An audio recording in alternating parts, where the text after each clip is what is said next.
To 8 Sports. It's a kind of hot Tuesday in the land of milk and honey. We are beating all the odds to make it outdoors, but we are adhering to the SOPs.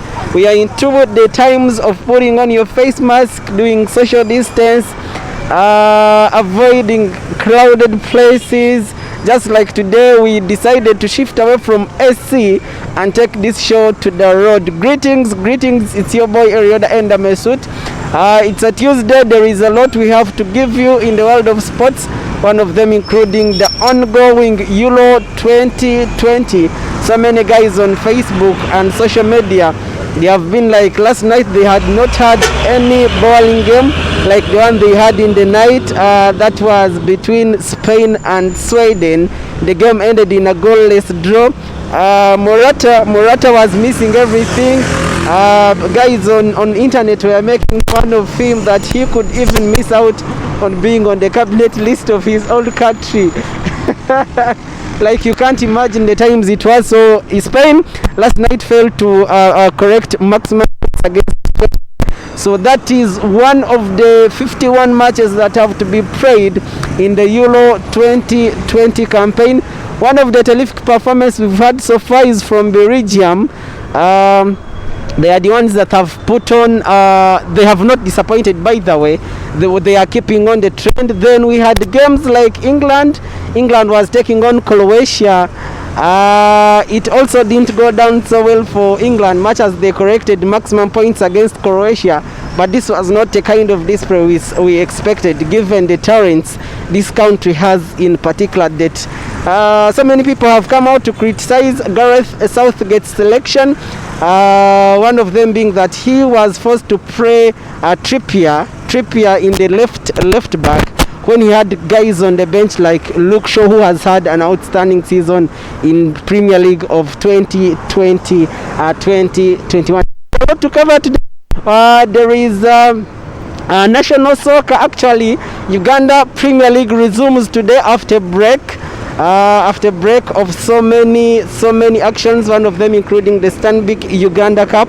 So Uganda Premier League today on March day 27, whereby we shall have our very own Mbarara City being hosted by Chetme. Will be bringing you those fixtures. And then away from that, we had action from the FUFA League. Teams like Toro United, Alua have already advanced to the Uganda Premier League. They will be featuring in the Uganda Premier League of the season of 2021-2022 amidst the bad times we are in. Whereas teams like Proline, teams like Nyamitiovola, teams like Brax Power will have to play the playoffs to see who qualifies or who follows these other teams to the National League. So the Toro United are on from Western Uganda, that is in the in Bunyoro region, if I said that right. They have already booked their position in the Uganda Elite Sports. Starting off with March day 27 fixtures today, we have Maida FC will be playing Bull. Maida has to correct a maximum of 3 points every single match day, with about 4 games to go. That means they need about 12 points if they are to be pretty sure that they will have to stay in this campaign, because they face a tricky part of their times, in that they are not far away from being relegated in the forthcoming in the current season. So fixtures today, Maida will play Bulls. This comes in much as Bull FC are favorites, but they also have a reason to worry, because out of their last 9 matches, they have just managed to win a single match. Then Maida, they will have to really be point on, so that they book their position, bit of a relegation, and be sure that they will feature in the next season's campaign. Then away from that, Police will be taking on Bright Stars, while Chetme and Mbarara City will be tomorrow. Chetme and Mbarara City will be tomorrow. So the only 2 fixtures today are Maida Bull and then Police taking on Bright Stars. We are doing chap to tell you about the standings. Mbarara City is 9th placed with about 35 points, so they are so good to go. Maida and Chitara face relegation battles, in that Maida is at 14 out of 26 matches that have been played, and then Chitara at 13 points out of the 26 games that have been played as well. So we leave that at that, and we'll basically keep you informed in what happens later on. Then away from that, let's cross and talk Euro 2020. The campaign started off on Friday with Italy. Italy had an opening match, and they were so good that they won that match. Then we have had a couple of thrilling actions, one of them being last night's Patrick's goal that happened in the night. Like, the campaign is not disappointing.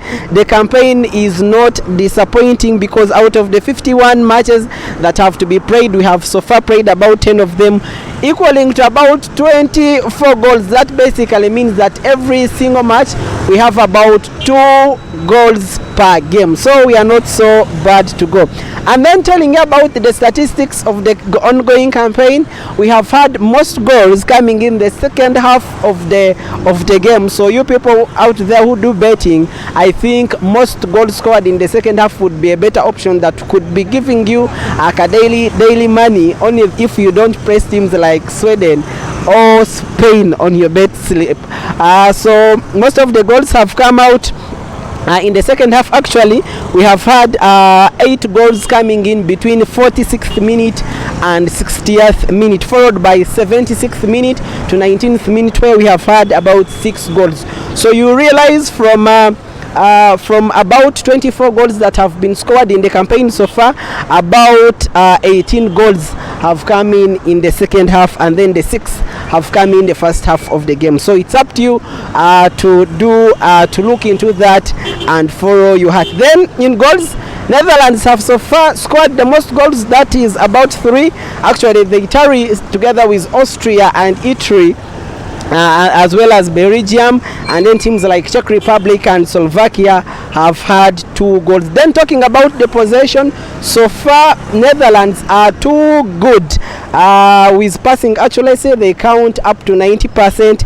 The Italy at the same time with Belgium, only Spain comes in at 89. Actually, from last night's game, we all thought that Spain could be better off in the passing accuracy, in that they contain Sweden for almost all the 60 minutes out of the 19 minutes that make up of the game. Then total attempts, Italy has had so many of them, they equate to about 24 attempts, then followed by Denmark, who have had 23, and then the last one is Poland, who have had 17. Then talking about recovery of balls, call it balls recovered, Czech Republic wins with about 57 interceptions, followed by Austria, then Scotland with 51 and 50 recoveries respectively. Talking about saves, actually this does so good for you people who play Euro Fantasy League. Euro Fantasy League is actually on. If you really would want to be part of my league, Mesutu 5-6 League, come to Facebook at Erioda and Mesutu, inbox me. I will send you a link on how to join the Euro Fantasy League that I chair. Then saves, total saves made in the game, they have actually all been on a tie. Czech Republic, Finland, Turkey are all at 6 saves. So give it out to their goalkeepers. Then clean sheets, Italy has had 1, Czech Republic, Finland, England, Belgium, and much more. Every single day we will be bringing you this. Of what happens in the game. Then before we wrap this one up, let's talk about transfers. We bring you today's stories of which team is tracing who is likely to join who in the forthcoming transfers that are ongoing. Manchester United are still keeping tabs on Jadon Sancho. Actually, looking at social media, Rio Ferdinand tweeted that they were not far away from securing the signing of the Borussia Dortmund and England international Jadon Sancho. Then Portugal forward Cristiano Ronaldo has once again refused to rule out the possibilities of leaving Juventus when his contract ends at next year. His old club, that is Manchester United, are still interested in the veteran player who plays for the Italian side, that is Juventus. Then England winger Raheem Sterling will have to hold talks between him and Manchester City to see if it will be possible for him to extend his contract at Manchester City, that is at Etihad Stadium next season. That will be after the Euro. Then England winger Jadon Sancho expects to become a Manchester United player despite Borussia Dortmund rejecting a £67 million bid that Manchester United had tabled, holding on to their acceptance of €77 million. Then away from that, Chelsea are now favourites of signing a New England and Aston Villa midfielder Jack Grealish, much as they have to beat up rivals like Manchester United, who are also trying out their efforts to secure the signing of 25-year-old. Then Manchester United are also interested in Costa Rica's first choice goalkeeper and PSG's first choice goalkeeper, that is Keylor Navas, who turned 34 years old. Then Arsenal midfielder and Switzerland international Awan Granit Xhaka says that he does not expect Mourinho securing his signature as soon as he can. Only that, he says he is apparently so happy at his club Arsenal, and he has all his minds set up for his country team, that is Switzerland, in the ongoing Euro 2020 campaign. Then Juventus and the Wales midfielder Aaron Ramsey looks set for a Premier League return.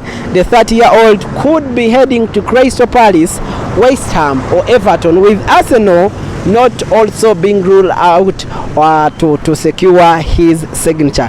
Then I come to conclusion for today. Liverpool are interested in Brighton's German midfielder, that is Pascal Gross, with 30. The Newcastle have added Liverpool defender Nathaniel Phillips to their list of targets. Arsenal's Scotland left back Kelan Tierney, who is 24, has been tipped as a potential Manchester City player. That is by Nate Lennon, his former boss at Celtic. That's all we had for you today. We'll be keeping you informed on our various social media platforms. You check us out, me in particular, I'm at Erioda N Mesut on Facebook and at Erioda N on Twitter, then 8TV on Facebook, 8TV on YouTube. We are all over the place, as well as Twitter at 8TV. Big ups to my show host, my show producer rather, Awan Henry Kabuga, and my cameraman Henry, who is super genius in this game. We hope to do this one more time tomorrow, same time, same station.